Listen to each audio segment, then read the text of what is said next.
Hi guys, welcome back to the channel. So New York City has just elected its, basically his brand new mayor. His name is Zohran Mamdani. In this video, I'm going to talk about, the rise of Zohran Mamdani, and I'm going to talk about some of his policies, and I'm also going to cover the pros and the cons of said policies. Okay, so here we go. So, so here's the thing that basically no one is really talking about out loud. On social media and so on and so forth, right? And we just know that Mamdani just won the election, and he's got some absolutely massive. I mean, he made some major promises. Okay, but the path for winning an election to actually making those promises happen, those are two different things. Okay, and that is where things get incredibly complicated. Okay, so let's break it down a little bit. Let's break down what's really happening here, because this story is way more interesting than the headlines are telling you, and whatever, and so on and so forth. But the real question is, who is this guy? Who is Zohran Mamdani? Okay, so I mean, a lot of people don't know who he is or where he came from or what's really going on with him. But in this video, we're gonna talk about, we're gonna cover who he is, where he comes from, and so on, and a couple of things like that. All right, so who is this guy? First, let's take a look at his background. So this guy, Mamdani, that you see on the screen right here, he is 33 years old. He is the youngest New York City mayor since 1892. Okay, he was born in Uganda. He came to the U.S. when he was 7 and worked as a housing counselor, helping low-income families fight evictions. This wasn't some wealthy kid playing politics, right? I mean, he was on the ground, boots on the ground, and the whole thing, helping people. He literally spent his days negotiating with banks to keep people in their homes. That's admirable, right? That's basically what he did. That experience shaped everything he believes in. Okay, he's a self-described democratic socialist. That's one of his parties here in New York City. Who he is also a member of the Democratic Socialists of America. He first ran for state assembly. Pretty much nobody knew who he was. I mean, he was a nobody, and he beat a 5-term incumbent.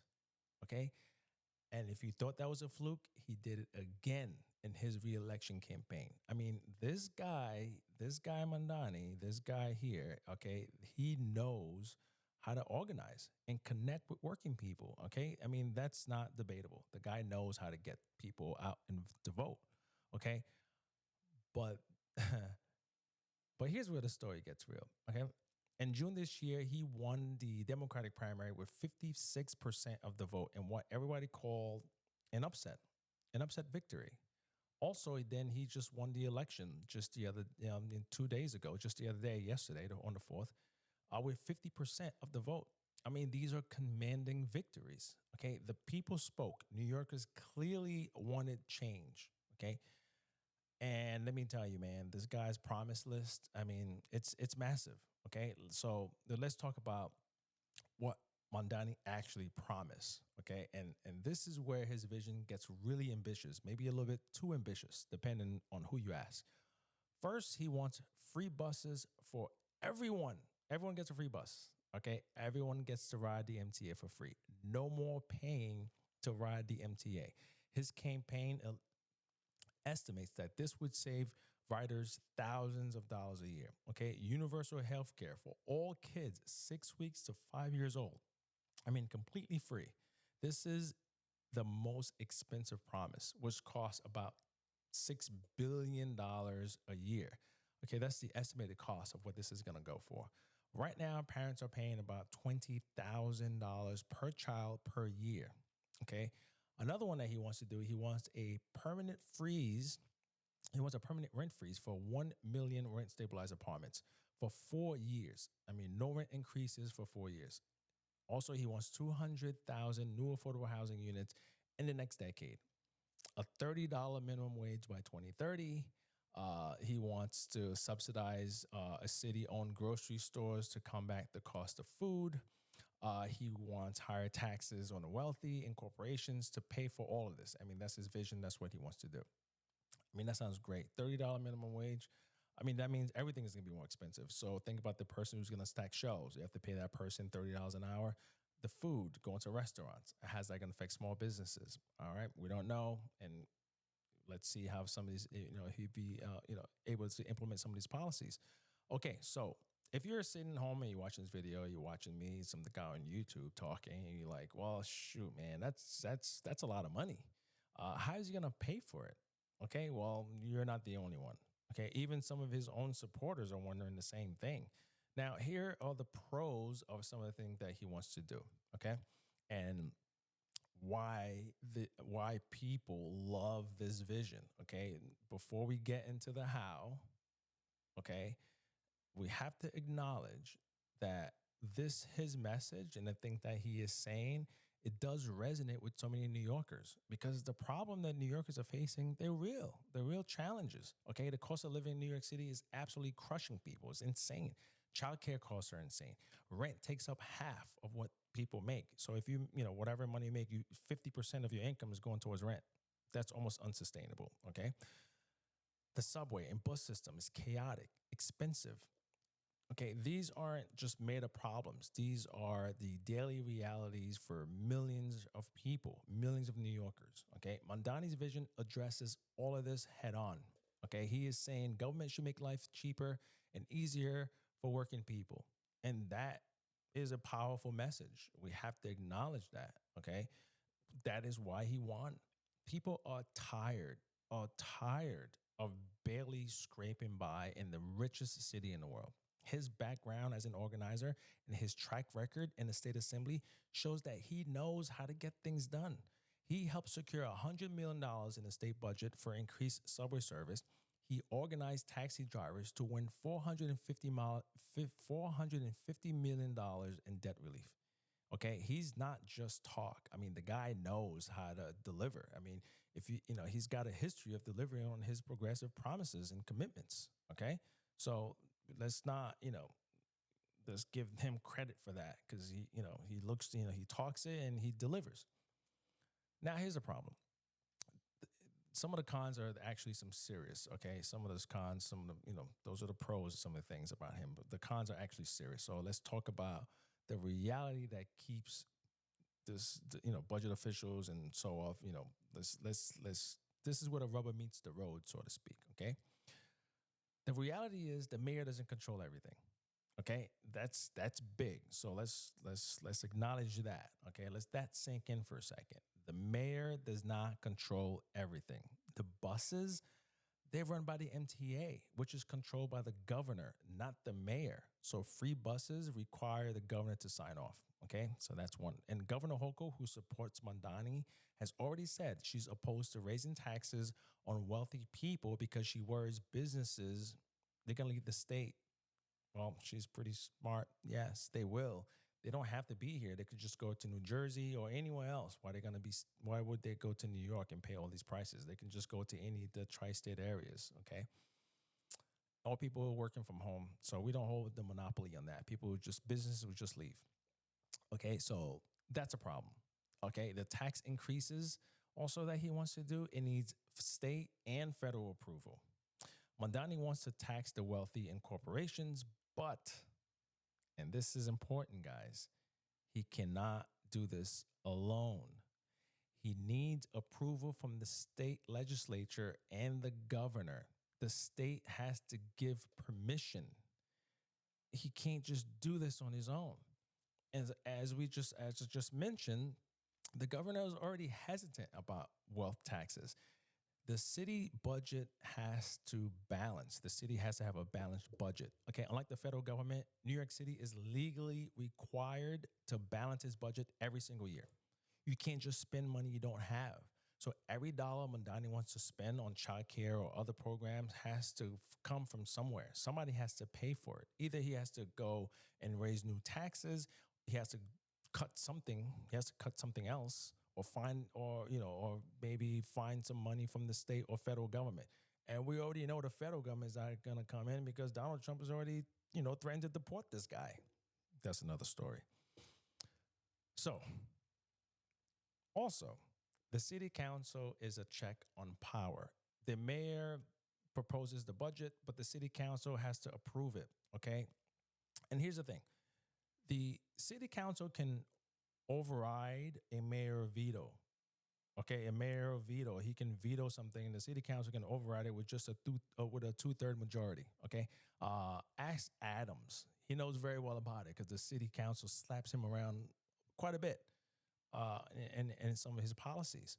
Okay, the New York City Council has real power, and the new speaker, whoever that ends up being, will be the second most powerful and most influential person in the city government. Housing regulation and rent control are complex. Okay, so to freeze rent for a stabilized apartment, Mamdani needs approval from the rent guideline boards. Well, he does appoint all 9 members of that board, so that's real power there. He can make that happen.